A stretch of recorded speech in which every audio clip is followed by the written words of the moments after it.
talking to Cornelius. Conversation 20.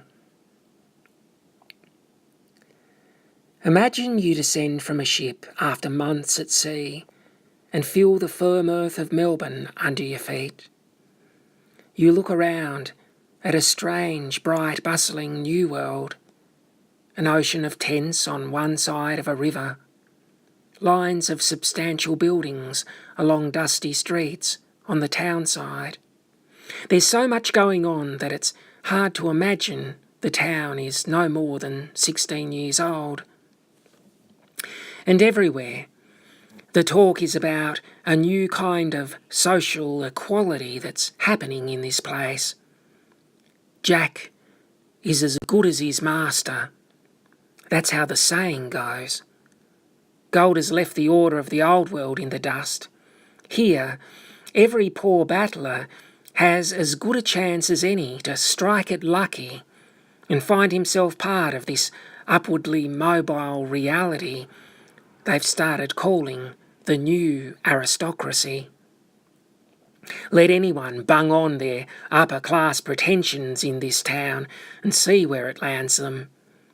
In the upside-down world of Melbourne, a master could well become a servant, and a servant become master of all he can see. The promise of this new society is so strong, it's reached the ears of Friedrich Engels, who promptly wrote to his comrade Karl Marx. The manifesto was not even 4 years published, and already change was in the air in that mysterious place called Australia. Steamers round the world will be in full swing in 6 months, and our prophecies about the supremacy of the Pacific Ocean are being realised even more rapidly than we could expect. During this occasion, the English will be thrown out too, and the United States of deported murderers, burglars, ravishers and pickpockets will furnish the world with an astonishing example of what a state of unconcealed blackguards can do in the way of miracles. They will beat California hollow. While in California, at least, it is the blackguards who are being lynched. In Australia, one will lynch the Honst Gens, and Carlyle will see his aristocracy of rogues established in full glory. Letter of Friedrich Engels to Karl Marx, 23rd of September, 1851. I can see you there, Mamo, walking up from the banks of the Yarra, surrounded by a vitality you'd near forgotten was possible. When was the last time you saw such a spectacle of colour and movement?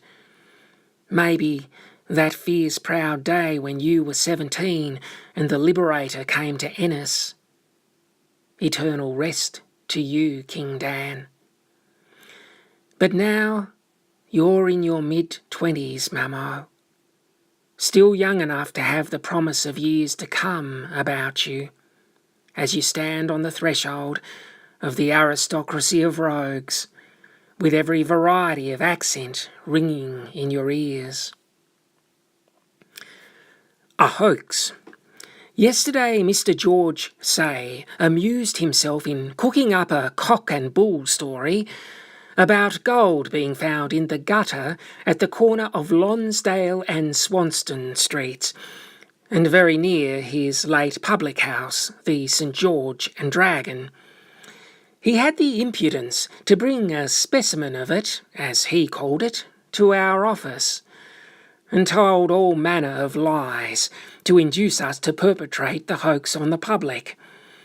It appears that he procured a piece of quartz from some place or another, and over this he had sprinkled some gold-beater's leaf, and had rubbed some of the leaf into the crevices of the sample to form the delusion.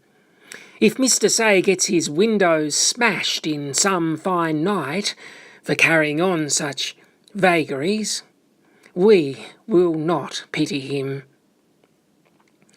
Bell's Life in Sydney and Sporting Review, 1st of November, 1851. Sports of the new aristocracy. Equestrianism seems still to be the favourite amusement of the fortunate gentry who have acquired wealth at the diggings and come to town to spend it.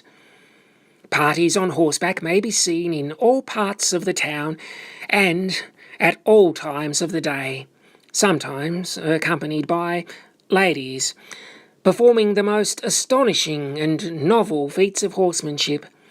On Thursday, one merry fellow rode into the bar of the Sydney Hotel, and having had his nobbler, turned his horse around and rode out again, much pleased with the plaudits that greeted him with a lot of new arrivals from Adelaide, who were standing near, and who seemed to think they were really now in a land of performance instead of promise only, like the one they had just left.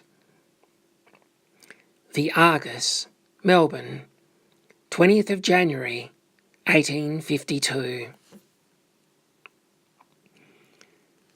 The first excitement of the place was probably enough to allow a moment's forgetfulness, Mamo. I suspect your nights were a different world, deep-rooted in the past, and crowded with the hungry ghosts who made the long journey inside you.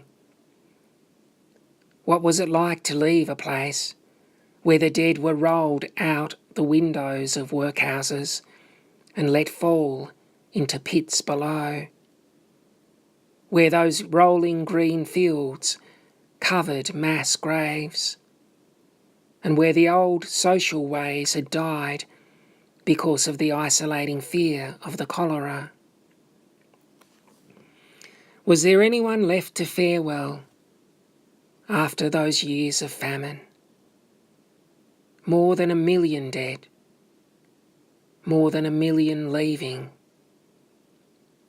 How did you say your goodbye?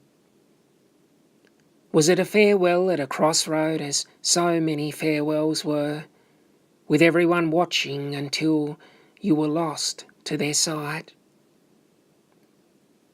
How many of the old ways stayed in you when you walked up Swanston Street and into the strange new world of Gold Rush Melbourne? How many ancient instincts for blessing and appeasing and safeguarding and cursing stayed deep in you? How much of the old language did you save to murmur over newborn children who were yet to come? Kushla, beat of my heart. And where were you in all this, old man? Up at Forest Creek digging?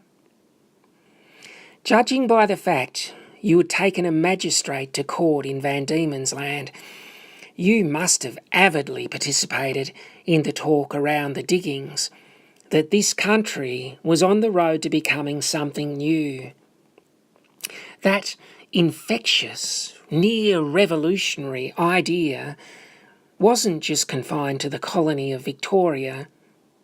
One writer in Van Diemen's Land, whose language suggests he may have gained possession of Marx's manifesto, foresaw an approaching time when the judgmental members of the old Anti-Transportation League would be put in their place.